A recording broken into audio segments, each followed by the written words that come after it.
As Emily Brown drove her rental car along the snow-dusted roads of suburban Boston, she tried to suppress the anxiety swelling in her chest. Outside the window, once familiar scenery gradually appeared, rows of maple trees, the red brick library, and the park she often visited as a child. Though everything remained unchanged, she felt as if the home she should return to no longer existed. It had been 3 years since her last visit. Though it was for her father Jonathan's third memorial service, Emily had her reasons for staying away so long. She'd used her busy job at the New York Museum as an excuse, but the truth was that since that day, she felt she no longer had anything she could call home. Stopping the car in front of her family house, Emily caught her breath. The stone-paved path to the entrance was completely redone, and the old rose bushes her father had tenderly nurtured were gone. In their place were geometrically arranged modern plantings in stainless steel planters. It looked like a different house entirely. "Emily. You've finally arrived." The door opened, and her mother Victoria appeared. Her perfectly styled hair and expensive-looking cashmere sweater were a far cry from her mother's former modest appearance as a teacher. "It's been a while," Emily exchanged an awkward hug with her mother. "Richard, Emily's here," her mother called into the house. Richard Sterling, her stepfather, emerged from the living room with the dignified bearing of a businessman and quickly approached, placing his hands on Emily's shoulders. "Hello, Emily. Finally we meet. Your mother has been worried about you." Emily didn't miss the hint of reproach lurking behind his words. His tone suggested she was a disappointing daughter. And Emily inwardly shuddered at the touch of his hands. "Work has been busy," she answered briefly as she stepped into the entrance hall. There, another shock awaited her. The once warm wooden interior had been completely renovated into a cold, modern design of marble and glass. Many of the family photos that had hung on the walls were gone, replaced by abstract art and photos that clearly featured only Richard and her mother. "Isn't the house lovely?" "It's Richard's taste," her mother said proudly. "Although the house was left by Jonathan, your father, we had to update it to match the times." At those words, Emily felt as if a hole had opened in her chest. The way her mother started to say her father's name, then corrected herself to "your father," gave Emily the sense that something had been irreparably broken.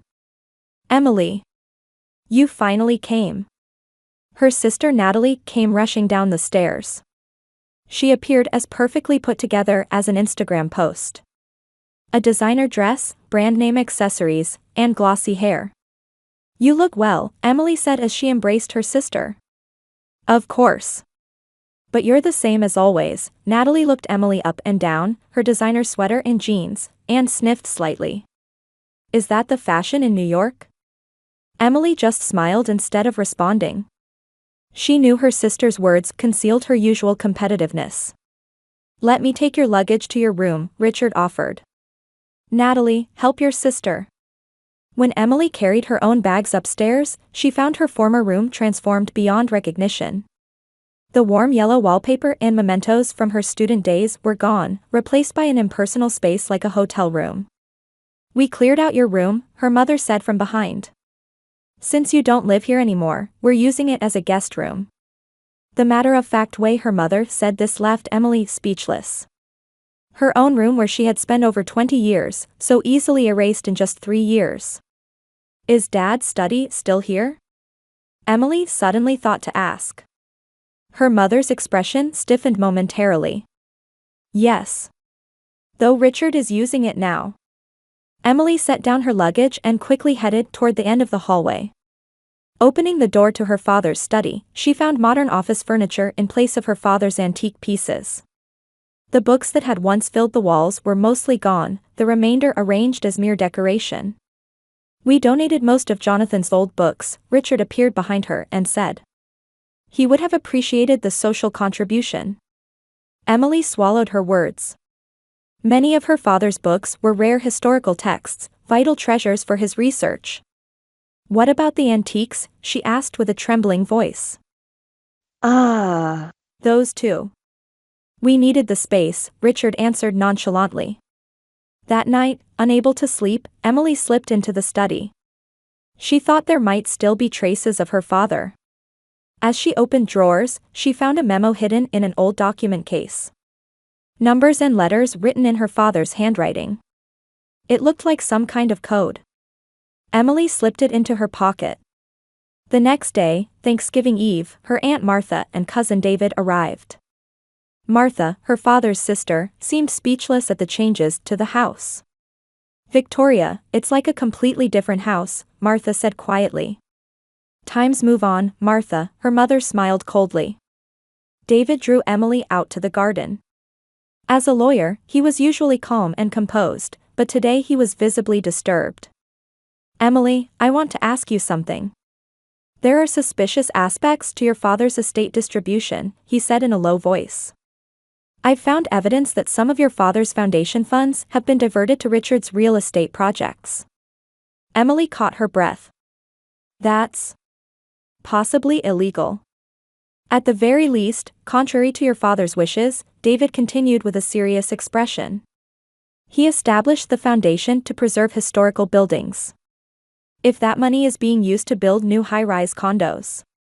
Emily realized what had been happening during the 3 years she had kept her distance. And she had an intuitive feeling that something would happen at tomorrow's Thanksgiving dinner. "Is something happening tomorrow?" Emily asked. "Mother said Richard has an important announcement." David pressed his lips together. "I think it's the announcement of Richard's major project. The Old Mill District redevelopment plan." A coldness spread through Emily's chest. The Old Mill District was a place her father had spent his life working to preserve. "If Dad were alive, he would never allow it," she whispered. David patted Emily's shoulder lightly.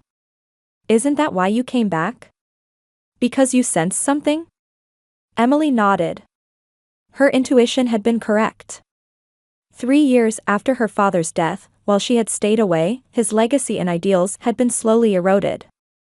Thanksgiving Day. Snow was falling quietly outside the window, while anxiety swirled inside Emily. She unconsciously stroked the pendant around her neck, a bronze replica of an ancient Greek coin, a keepsake from her father. "Don't you have something more formal to wear today?" Victoria, who had entered the living room, looked Emily up and down, scrutinizing her simple dress. "This is fine, Mother," Emily answered in a calm voice. "It's Dad's favorite color." Her mother's expression stiffened for a moment, then quickly recovered. "Jonathan is in the past. Today is Richard's important day." From the kitchen came the sounds of catering staff busily working. Emily realized her mother no longer cooked herself. It seemed the only dish her mother was preparing herself was the soup appetizer. "Did you make your special corn chowder?" Emily asked, and her mother smiled. "Yes, it's your favorite, isn't it? I made it especially for you." Despite feeling something off about her words, Emily nodded. It was unusual for her mother to do something for her. In the parlor, Richard was chatting with several men who appeared to be business partners. Their conversation paused briefly as they looked at Emily. Emily. "So this is the daughter I've heard about," one gray-haired man greeted her. "Richard tells me you work at a museum." "The Boston Museum of Fine Arts," Emily answered with a smile. Right, a small museum," Richard cut in. "I've been thinking of introducing you to an opportunity to work somewhere bigger." Emily just smiled without arguing. She sensed something behind his words. In the dining room, an elaborate table setting had been arranged, with silver cutlery and crystal glasses. What had once been a simple family Thanksgiving had become a spectacle. Aunt Martha and cousin David entered, exchanging glances with Emily. David quietly asked, "Found anything?" "I decoded Dad's memo. I placed a recording device under the seats," Emily whispered back. Natalie appeared in a flashy dress, chatting like a flower among Richard's business partners. Emily watched her sister's radiant figure, wondering how much she understood of the situation. "Everyone, it's time for dinner." Richard's voice echoed throughout the room, and the guests took their seats. Next to Emily sat David and Aunt Martha. Across from them sat her mother, Richard, and Natalie. "Let's start with a warm soup," her mother said, and maids brought in silver soup bowls. Looking at the soup placed before her, Emily faltered for a moment. It was noticeably lighter in color than the corn chowder served to everyone else. You have yours too. Be grateful. Her mother said quietly with a cold smile. That expression sent a chill down Emily's spine. Let's eat, Richard declared, and everyone picked up their spoons. While relatives chatted amicably, Emily stared at her soup. On the night her father died, her mother had also served a special soup. That memory came back vividly. Sis, you're making that critical face again, Natalie teased. You're always so grumpy, even though we have such a good life thanks to Richard. Emily silently smiled and secretly took out her smartphone to photograph the soup. Tonight is a special night, Richard said, raising his glass. After dinner, I have an important announcement for everyone. You might be particularly interested, Emily. Meeting his meaningful gaze, Emily responded without flinching. I'm looking forward to it. As the table conversation continued, Emily dipped her spoon in the soup and checked the smell. Something smelled different than usual. She quietly set her spoon aside. Sis, always so critical, Natalie said maliciously. If you're not going to eat it, I'll take it. Thanks. With that, Natalie pulled Emily's bowl toward herself. Emily tried to stop her but wasn't fast enough. Natalie took a sip of the soup. Emily's gaze turned to her mother and Richard, and their expressions froze momentarily. Emily exchanged glances with David, who casually took out his smartphone and began recording. The moment Natalie swallowed the soup, her mother suddenly stood up. Wait. That's... Her mother's scream-like voice dominated the table. Richard confronted her with, "What have you done?" The table fell silent, and all eyes focused on Natalie. Her expression gradually changed. First confusion, then gradually signs of pain began to appear. My stomach hurts. Natalie moaned softly. Emily gripped her smartphone, calmly observing the situation. Confusion overtook the dining room. As Natalie grimaced and clutched her stomach, the guests began to murmur. Are you all right? Emily rushed to her sister's side, maintaining her composure. Ugh. It hurts. Natalie groaned in pain, nearly slipping off her chair. Mother Victoria was in a panic, shouting, "Get the medicine box from the kitchen." But Richard stopped her with a low voice, "Calm down, Vic," adding, "Don't call an ambulance." Emily's brow furrowed at those words. Normally, one would seek medical help first thing. What are you saying? Aunt Martha raised her voice. This isn't just food poisoning. We should contact a doctor immediately. As she tried to take out her cell phone, Richard quickly reached out his hand, saying, "Don't panic. It's just a stomach ache." Meanwhile, Natalie's condition was worsening. Cold sweat appeared on her forehead, and her face turned pale. Sis's soup, what was it? Natalie looked at Emily with suffering eyes. Her gaze mixed accusation and fear. No, Emily held her sister's hand and quietly said, "That was prepared for me." The air in the room froze. The guests' eyes moved from Emily to her mother and Richard. What are you saying, Emily? Her mother's voice was trembling. It's just an accident. Natalie just had a bad food combination. But behind that excuse, her mother looked at Richard and whispered, "This was your idea." Though it was a small voice, it was audible enough in the silent room. Richard gripped her mother's arm tightly and said harshly in her ear, "Don't ruin this important night." Then he turned to the guests with a smile and said, "It's just food poisoning. No need to worry." "I'll get some medicine," Emily said in a calm voice, and looked at David. "David, bring your laptop. Let's go to Dad's study." Leaving Natalie with Aunt Martha, the two quickly went upstairs. Entering her father's study, Emily firmly closed the door.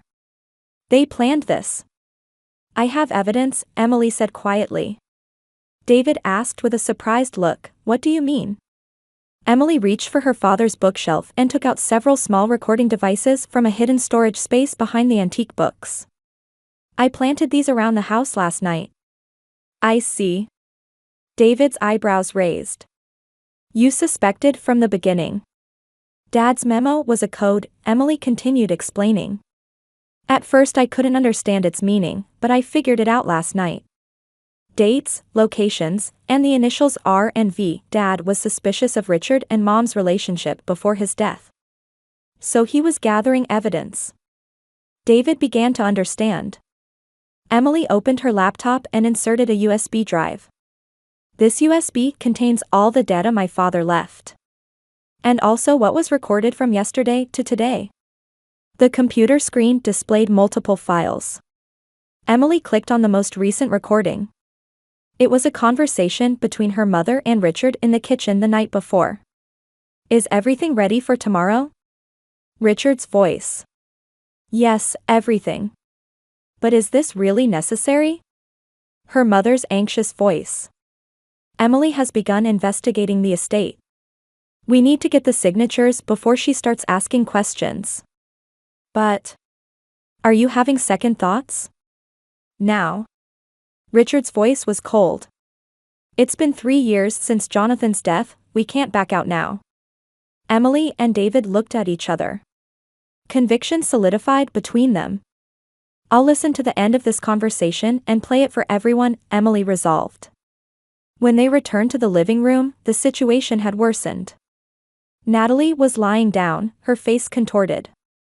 Mother was distraught, and Richard was apologizing to his business partners while unable to hide his irritation. I have something I'd like everyone to hear, Emily calmly announced. Everyone in the room stared at her. Emily opened her laptop and turned the speaker volume to maximum. This was recorded in this house last night. The recording began. Emily has started investigating the estate.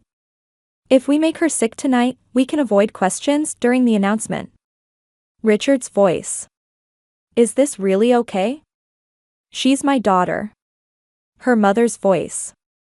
We need to get her to sign the documents before our diversion of Jonathan's foundation funds to the project is discovered. Everything will be made public at tomorrow's announcement. There's no turning back. I'll put laxatives in her soup. It should be strong enough to keep her from catching her return flight. When the recording ended, the room was enveloped in a death-like silence. Richard's business partners exchanged glances, showing their discomfort. This is a fabricated edit, Richard raised his voice. Emily, you have the same delusions as your father. You're twisting the facts. But his words rang hollow. The evidence was already clear, and his panic was showing in his attitude. Mom, is it true? Natalie asked in a weak voice. Did you use me? Mother was at a loss for words and began to cry. It was for you all, for our family. Emily looked at David. He had regained his composure as a lawyer and said, this is clearly a criminal case. There's a possibility that something more dangerous than laxatives was included. Let's call the police. Aunt Martha took out her cell phone. Richard's face twisted with anger. Nothing has been proven. It's just a prank. Emily clutched her father's pendant and said, this isn't over. I intend to reveal the truth to protect Dad's legacy and honor. Across the table, her eyes met Richard's. What she saw there was fear and hatred. Emily didn't flinch, meeting his gaze steadily. Emily. Her mother began in a trembling voice, but Emily raised her hand to stop her. It's too late, Mother. Her voice was filled with sadness, but her resolve was unwavering. From now on, I will reveal all the truth. How Dad really died, and what you've been doing. The room was enveloped in silence. Richard's business partners began to rise from their seats with disturbed expressions. Excuse us. Another time, one man said, and others followed. Discomfort and doubt were visible on their faces. Wait, Warren. This is all a misunderstanding. Richard hurriedly tried to stop them, but the man only returned a cold gaze. We weren't looking to invest in redevelopment in a historical preservation area. We don't want to be involved in anything with legal issues. The sound of the door closing seemed to announce the end of Richard's ambitions. Red-faced, he turned to Emily. This is a fabricated edit. Richard shouted in an angry, trembling voice. You're just like your father. Always getting in the way. Mother Victoria collapsed into a chair, sobbing. Emily, what have you done? Are you trying to destroy our family? Even in her suffering, Natalie was beginning to understand the truth. Mom, is it true? Did you use me? To harm Emily? Mother was at a loss for words and covered her face with both hands. Richard said. She just followed my instructions, Richard suddenly said, as if regaining his composure. The responsibility is all mine. She's a weak woman.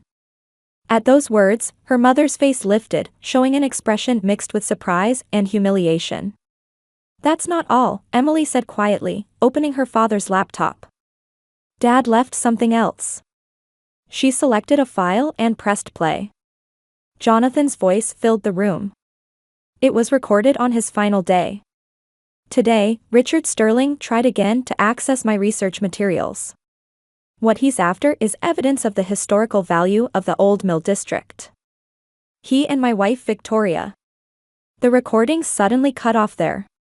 What's the rest of it? Richard challenged. There isn't any, is there? Jonathan couldn't prove anything. He died of a heart attack. No one will believe you. He died of a heart attack. The resonance of those words changed the atmosphere in the room. David spoke in his lawyer's voice, I request a reinvestigation into my uncle's cause of death. And an audit of the foundation funds. There is clear evidence of embezzlement. Richard could no longer contain his panic and raised his voice, what do you know? Mother suddenly cried out, enough. She stood up and pushed back her hair with trembling hands. Emily, your father knew about our relationship and threatened us. At those words, everyone in the room gasped. Victoria, shut up. Richard grabbed her mother's arm, but she shook him off. No, I want to end this, her mother said, crying. Jonathan discovered my relationship with Richard and said he would divorce me. I was about to lose everything. My status, my reputation.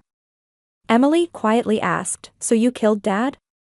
Silence dominated the room. The blood drained from her mother's face. No. We were just talking, he got excited, and had a heart attack. Richard no longer had the energy to maintain appearances and showed his true nature. Jonathan was just intoxicated with his discoveries and couldn't take action. That land had the potential to change this town, but he only wanted to protect old buildings. He stared at Emily with hatred-filled eyes. Because of him, the plan was delayed for years. It was fortunate that he died. At those words, certainty was born in Emily's heart. She opened another file from her father's laptop. It was her father's research data. This is Dad's final research, Emily showed the screen to everyone. Evidence of 18th century structures discovered under the Old Mill District. With this discovery, that land would unconditionally be designated as a historical preservation area. Such things are. Richard's face turned pale. Dad's research was complete. He just died the day before he was going to announce it, Emily said calmly. You benefited from Dad's death and hid his research. And you manipulated Mom to divert the foundation's money to your own plans. Natalie finally stood up and shouted at her mother, you've been lying all this time? You were involved in Dad's death too? Nat, I. Her mother was at a loss for words. I'm calling the police, David had already taken out his phone. Suddenly, Richard shouted, don't come any closer, and picked up a knife from the table. The air in the room froze with tension. Richard, stop, her mother screamed. Emily, unflinching, looked into his eyes. It's over. Dad's death, your plans, everything will be revealed. I have nothing to lose, Richard said in a low voice. At that moment, sirens sounded in front of the house. Someone had called the police. The knife fell from Richard's hand, and he collapsed into a chair. Emily. Her mother called out in a trembling voice. I didn't mean to hurt you. I was manipulated by Richard. Emily calmly replied, it's too late. She closed her father's laptop and clutched her father's pendant. I will protect Dad's honor. And the buildings he tried to protect with his life. As the sounds of police officers entering the house could be heard, Emily gazed at the continuing snow outside the window. Thanksgiving night had put an end to the family's long-kept secrets. It took 3 years for the truth to come to light. In her chest, sadness and a sense of release spread simultaneously. This was an end, but also a new beginning. Late autumn, 1 year later. Emily stood in front of an old brick building in the Old Mill District. A new copper plaque reading, Jonathan Brown Historical Preservation Foundation, shone on the front of the building. Your father would have been delighted to see this. Turning around, she saw Aunt Martha approaching with a smile.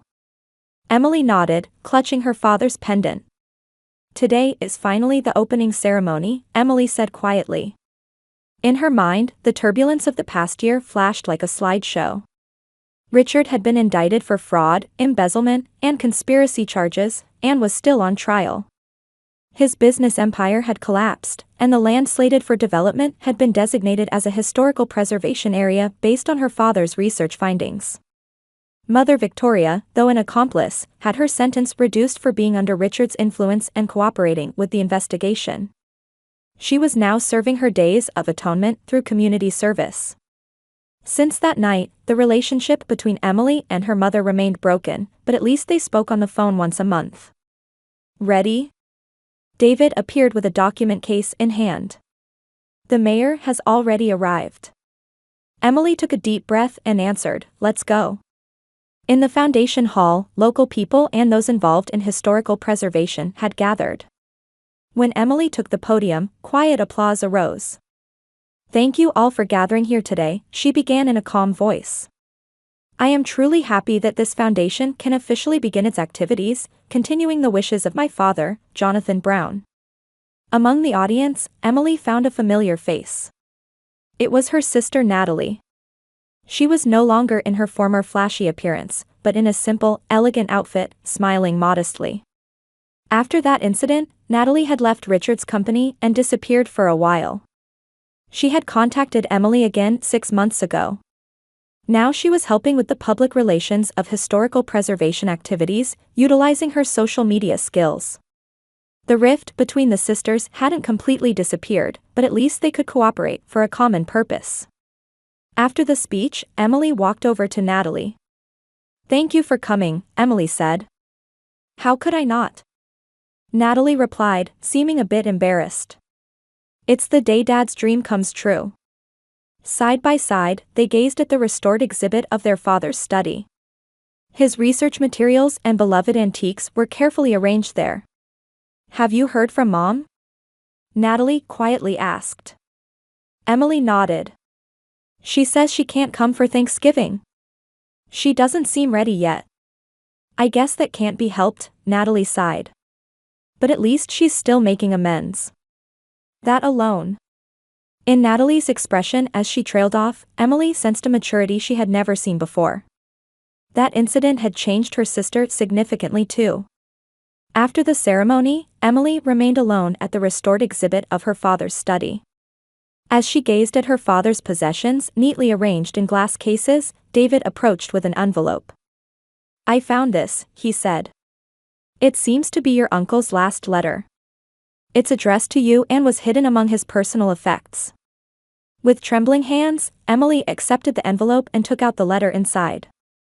Words written in her father's handwriting jumped out at her. To Emily. If anything happens, I think you'll be reading this letter. I know my research is in danger. But the truth will always come to light. I believe in you. You can protect this town's history. I love you. Tears streamed down Emily's cheeks. Her father's words warmly resonated in her heart. Outside the window, snow had quietly begun to fall again. Thanksgiving was approaching once more. This time, it would be a holiday built on new bonds and truth. Emily held her father's pendant to her chest, gazing out the window. A family story of hurt, loss, and regeneration. She felt that this was not an end, but the beginning of a new chapter.